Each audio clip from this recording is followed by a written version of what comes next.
하나님의 말씀 요한복음 6장 35절부터 44절까지 60절부터 71절까지 제가 읽을 때 하나님의 말씀을 들으시기를 바랍니다.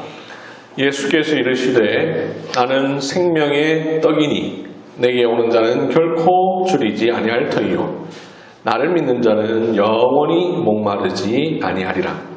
그러나 내가 너희에게 이르기를 너희는 나를 보고도 믿지 아니하는도다 하였느니라. 아버지께서 내게 주시는 자는 다 내게로 올 것이요 내게 오는 자는 내가 결코 내쫓지 아니하리라.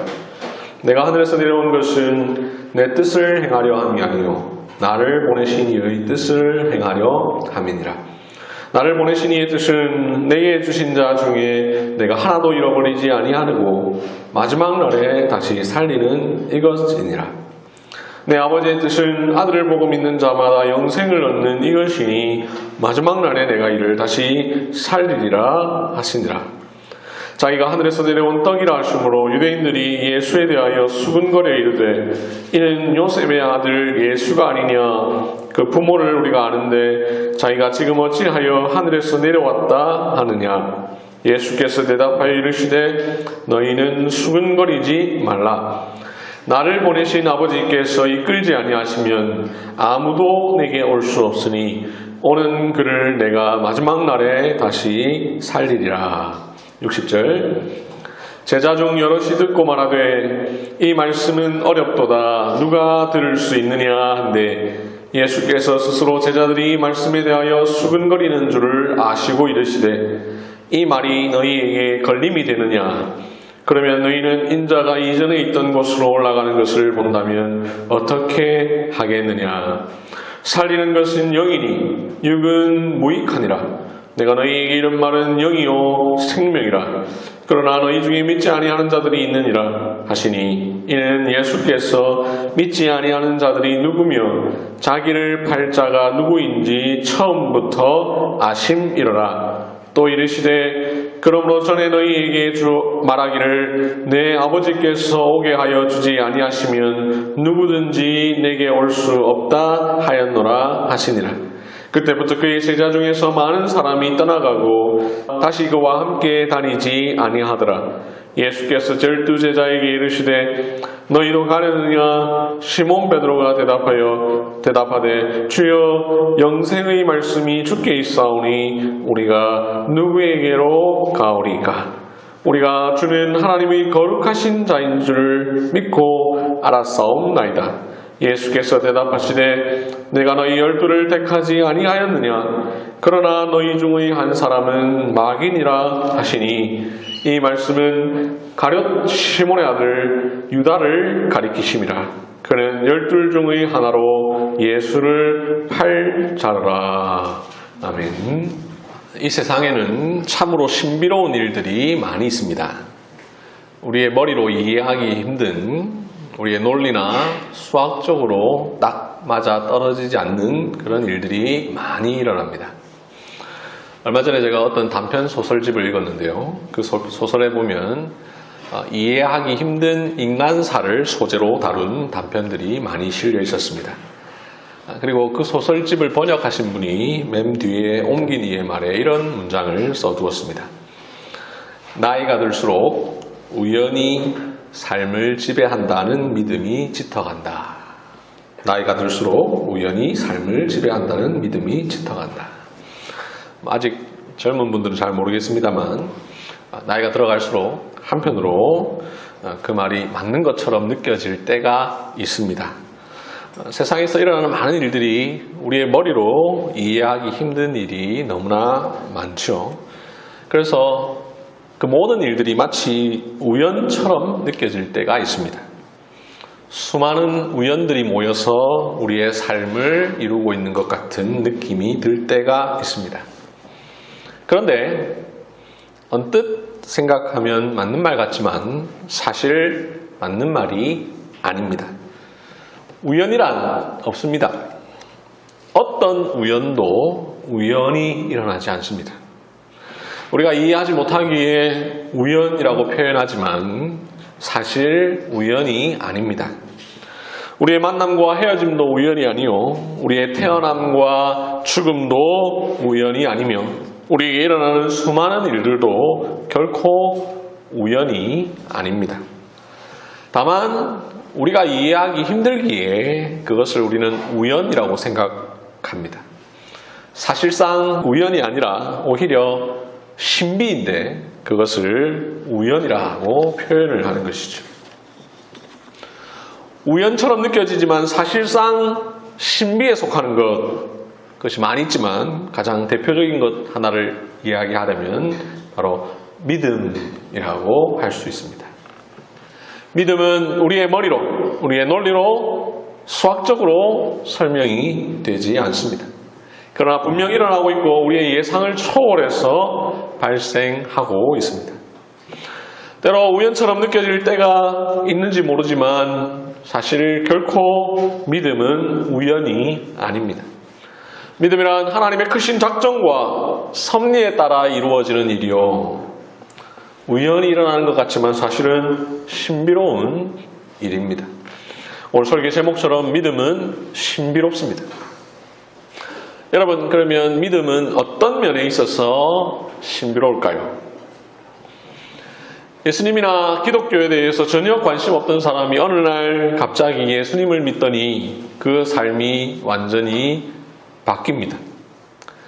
믿은 일 외에 한 것이 하나도 없고 변한 것이 없는데 그 믿음 하나만으로 그 삶의 가치관과 세계관과 태도가 완전히 달라집니다.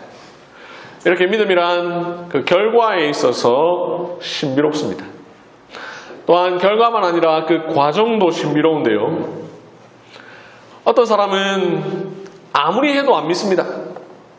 예수님을 믿으라고 수차례 복음을 전해도 교회에 수차례 데려가고 해도 복음을 받아들이지 않습니다.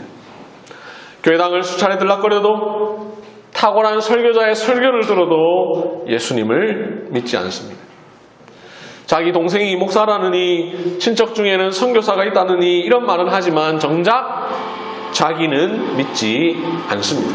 반면 어떤 사람은 그냥 쉽게 믿습니다. 어떤 사람은 그냥 친구 따라 교회를 다니기 시작했는데 복음을 스펀지처럼 흡수해버립니다. 사돈에 팔촌에 다 뒤져도 그리스도인이라고는 한 명도 없는 어느 사람이 어느 날 갑자기 예수에 미쳐 살아갑니다. 어떤 사람은 혼자서 성경을 읽다가 어떤 사람은 교회 가면 이성을 사귈 수 있다는 말에 갔다가 복음을 받아들이기도 합니다. 이렇게 믿음은 과정에 있어서도 신비롭습니다. 어떤 논리에 따라 되는 것인지 어떤 원칙이 있는지 쉽게 이해하기가 어렵습니다. 이렇게 이해하기 힘든 이유는 믿음이란 한편으로 내가 하는 일이지만 한편으로 하나님의 선물이요.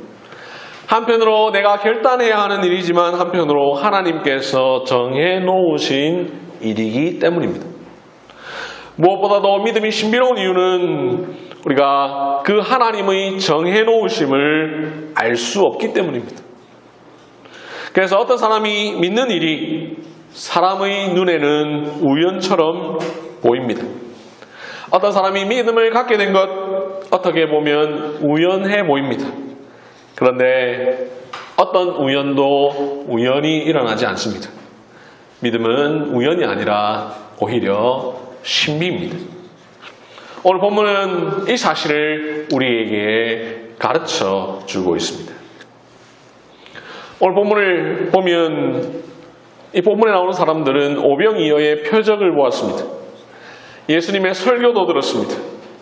그들은 분명 복음의 주인공을 직접 보았고 그 주인공이 행하신 기적도 보았고 복음 자체이신 예수님과 대화도 나누었습니다. 최고의 설교자 예수님의 설교도 들었습니다. 그러면 이들은 예수님을 믿어야 합니다. 논리적으로 그래야 합리적이지 않습니까? 그래야 우리에게 쉽게 납득이 되지 않습니까? 그런데 이 사람들은 도무지 예수님의 말을 알아듣지 못합니다.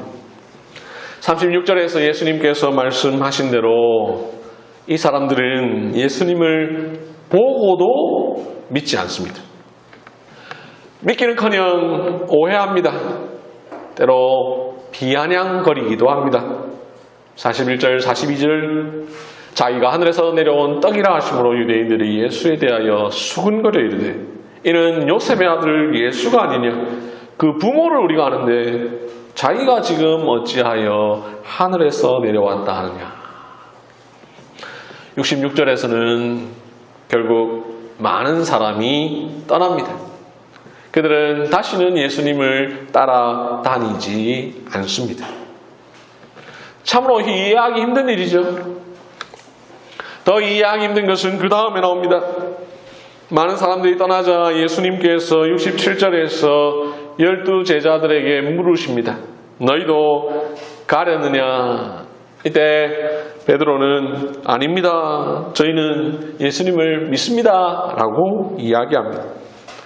많은 사람들이 떠났지만 일부는 여전히 주님을 따릅니다. 그 말을 들으신 예수님, 베드로의 말에 칭찬하시든지 아니면 고맙다 하시든지 그렇게 하셔야 할 것 같은데 70절에서 이렇게 말씀하십니다. 내가 너희 12를 택하지 아니하였느냐? 그러나 너희 중에 한 사람은 마귀니라. 예수님은 나중에 자신을 은 30에 팔아넘길 가롯 유다에 대해서 말씀하셨습니다. 참 이해가 안 됩니다. 표적을 보고 설교를 들었던 사람들이 떠난 것도 참 이해가 안 되는데 더 이해가 안 되는 것은 그동안 예수님을 따라다녔던 제자 중 한 사람이 마귀라는 것입니다. 참으로 이해하기 어렵죠. 36절에 보면 너희는 나를 보고도 믿지 아니하는도다 라고 예수님이 말씀하셨습니다.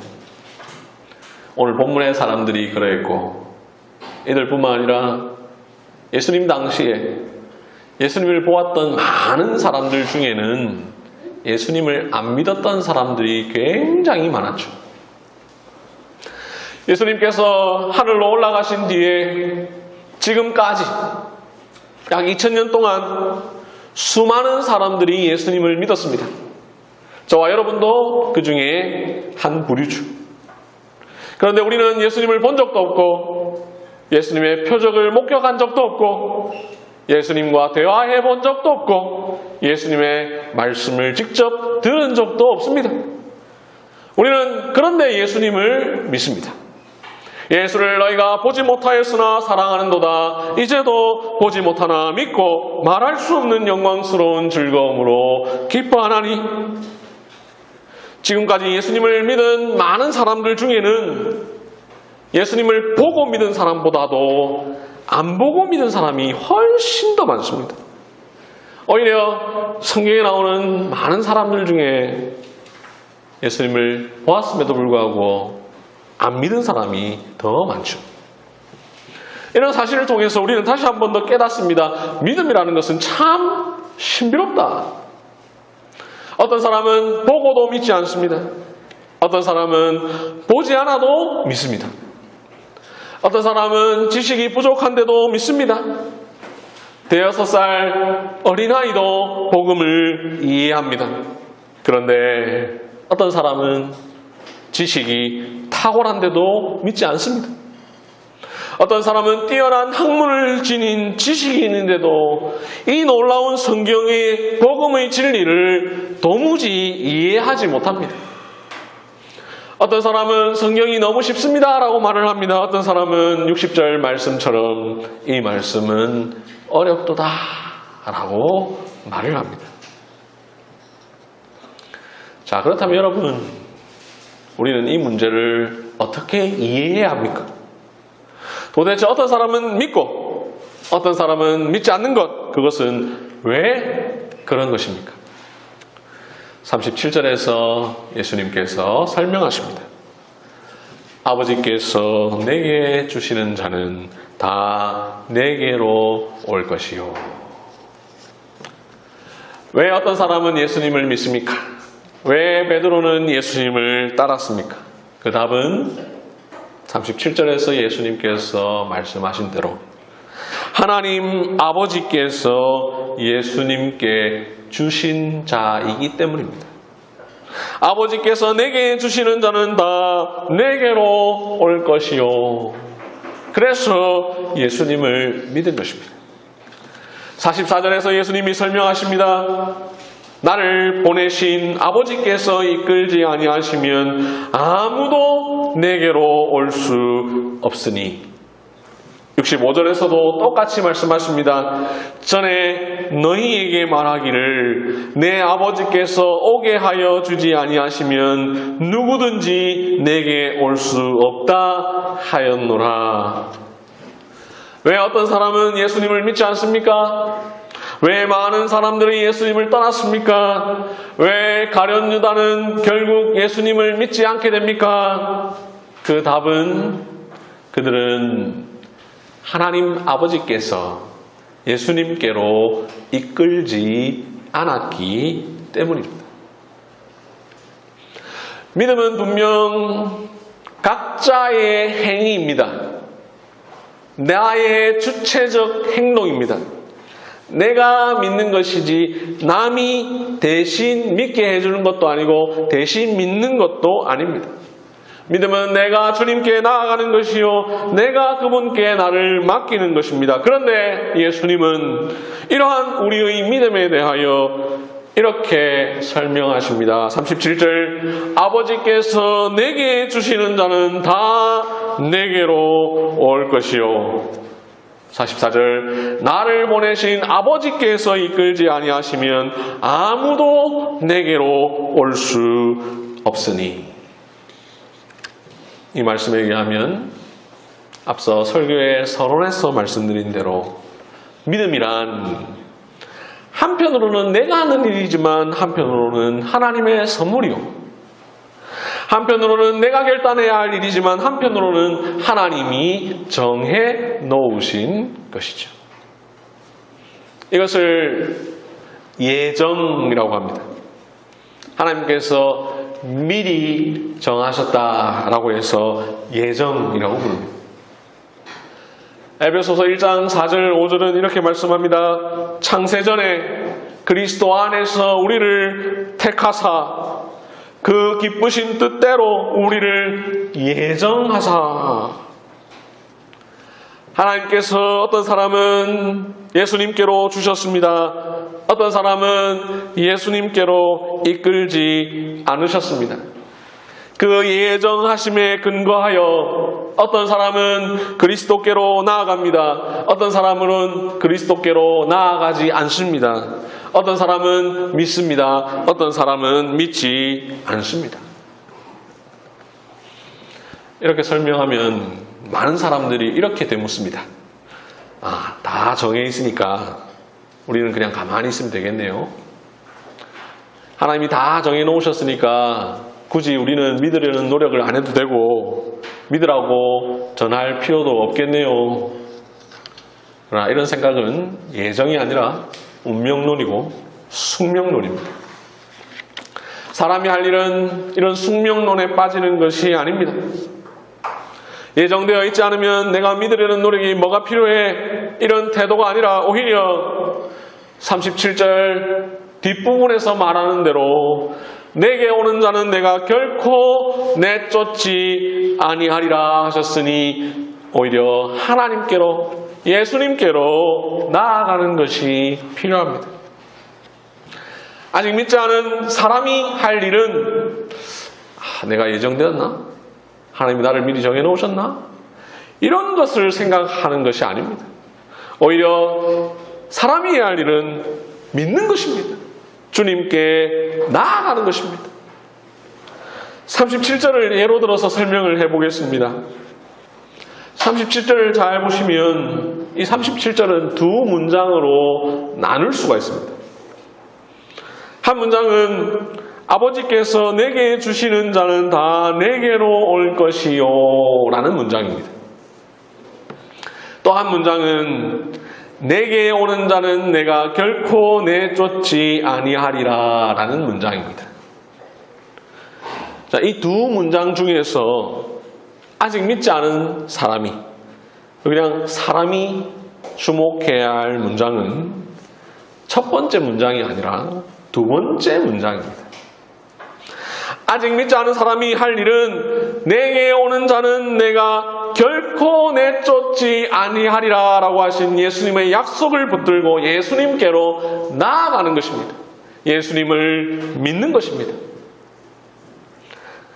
그러면 첫 번째 문장, 즉 아버지께서 내게 주시는 자는 다 내게로 올 것이요 라는 이 문장은 언제 우리가 보아야 합니까? 바로 믿은 이후에, 이미 믿은 뒤에 이 부분을 보면서 깨닫습니다. 아, 내가 믿은 것이 나의 노력과 나의 공로가 아니구나. 하나님께서 나를 예수님께로 이끄셨구나.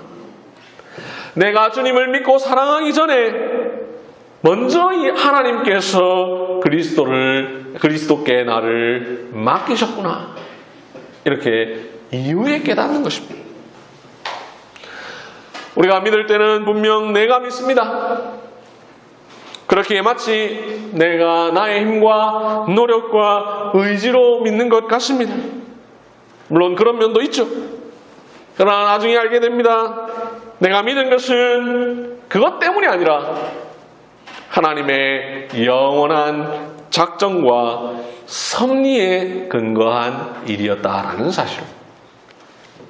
또한 동시에 깨닫습니다. 믿는다는 것이 이미 정해놓으신 일에 따라 기계적으로 되는 것이 아니라 나의 믿는 행위와 의지가 필요하다라는 사실. 믿는다는 것은 하나님의 미리 정해놓으심에 근거하지만 나의 지성과 나의 인격과 나의 감정이 다 작용해서 믿음으로 나아갑니다. 하나님이 미리 정하셨으니 나는 안 믿어도 돼, 이렇게 할 수가 없습니다. 지금까지 설명을 들으면서 어떤 면에 있어서는 이해가 될 것입니다. 내가 믿어야 된다라고 하는 사실과 내가 믿게 된 것이 하나님께서 정해놓으신 것의 결과다라고 하는 그 사실, 각각은 다 이해가 될 것입니다. 그런데 이 두 논리를 조합하려고 할 때 잘 이해가 안 될 수 있습니다. 예정론과 관련해서 많은 사람들이 혼란을 겪는 이유도 바로 이것 때문인데요. 그렇다면 여러분, 이렇게 이해되지 않는 부분에 대해서 우리는 어떻게 해야 하겠습니까? 이해되지 않는 부분에 대해서는 신비의 영역으로 남겨두는 것이 필요합니다. 우리가 믿는 기독교 신앙이라고 하는 것이 한편으로는 우리의 머리로 이해되어야 믿는 것이지만 또 한편으로 우리가 다 이해할 수 있는 그런 수준의 것이라면 기독교 신앙은 가치가 좀 떨어지는 것 아니겠습니까? 많은 부분이 이해되지만 그와 더불어 이해되지 않는 영역도 많이 있기에 이 기독교 신앙이라고 하는 것이 결국 믿음의 영역, 우리가 믿어야 할 내용이 아니겠습니까? 설교의 서론에서 말씀드린 대로 우리가 이 세상 살다 보면 우리가 살아가는 삶 속에서도 우리의 언어와 우리의 논리와 우리의 이성으로 설명되지 않는 것들이 너무나 많죠. 그런데 하물며 하나님의 이 놀라운 구원의 경우에 어떻게 우리가 다 이해할 수 있겠습니까? 오히려 신비의 영역으로 남겨두어야 할 부분이 많이 있지 않겠습니까? 비록 다 설명되지 않는다 하더라도, 비록 다 이해되지 않는다 하더라도 그래도 충분하다라고 말할 수 있는 것 아니겠습니까? 우리는 예정론이 혼란을 주는 가르침이다라고 생각할 필요가 없습니다. 오히려 예정론은 우리에게 위로를 줍니다. 어떻게 위로를 줍니까? 예정론을 통하여서 우리는 믿음이라는 것이 이랬다가 저랬다가 하는 원칙 없는 신비가 결코 아니다라는 사실을 확신하게 됩니다. 예정론을 통하여 우리는 믿음이란 신비롭지만 그 신비로운 원리가 완전하게 감추어져 있는 비밀은 아니다라는 사실을 알게 됩니다.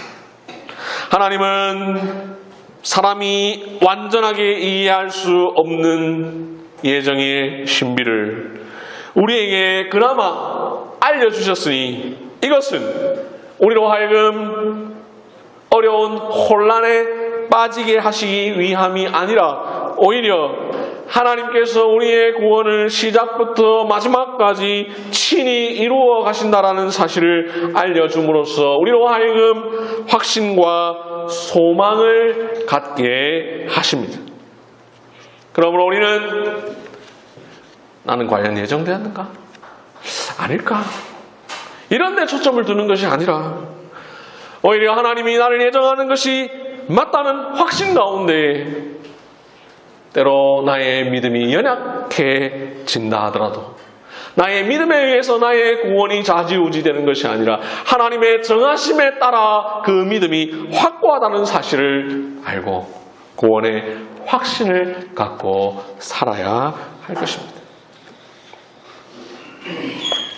하나님께서 예수님께 나를 맡기는 것, 그것은 나의 몫이 아닙니다. 나의 몫은 나를 예수님께 맡기는 것입니다. 예정은 천상에서 창세 전에 하나님이 하신 일이니 그것은 그저 하나님께 영광을 돌리는 것으로 우리가 사용할 뿐입니다.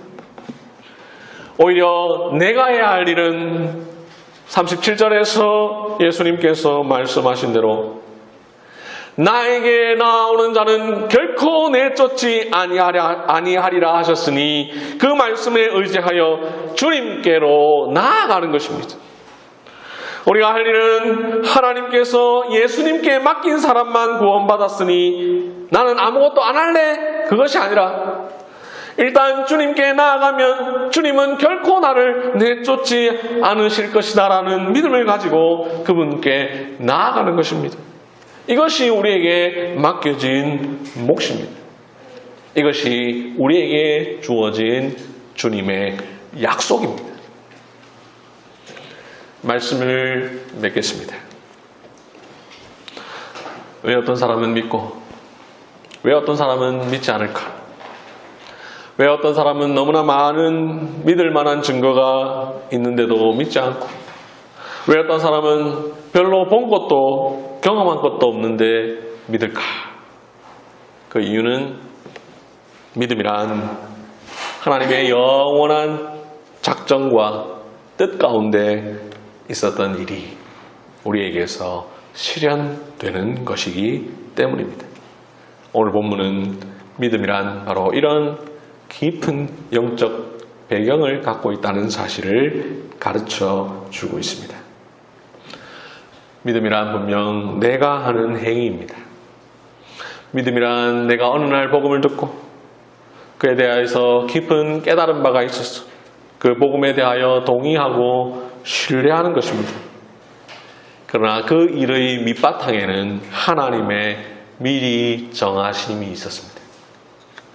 내가 믿기에 앞서 하나님께서 나를 예수님께로 이끄셨습니다. 내가 하나님을 알기 전에 하나님께서 나를 먼저 아셨습니다.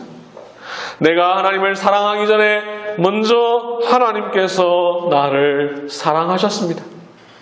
내가 하나님을 믿고자 하기 전에 먼저 하나님께서 나로 하여금 믿을 수 있게 하셨습니다. 예수님은 그 일을 이루시려고 십자가에서 물과 피를 쏟으셨습니다. 성령님은 우리가 그 복음을 들을 수 있는 기회를 허락해 주셨고 우리에게 그 복음을 들려주셨고 그들은 복음에 따라 믿음을 갖게 해 주셨습니다. 이 놀랍고 신비로운 일에 저와 여러분이 참여하고 있으니 얼마나 감사한 일인지요. 그야말로 신묘막측, 즉 신령하고 기묘하고 기이하며 비상하며 감히 측량할 수 없고 헤아릴 수 없는 신비로운 일이 아니겠습니까? 이러한 삼위일체 하나님의 구원을 찬송합시다. 아멘.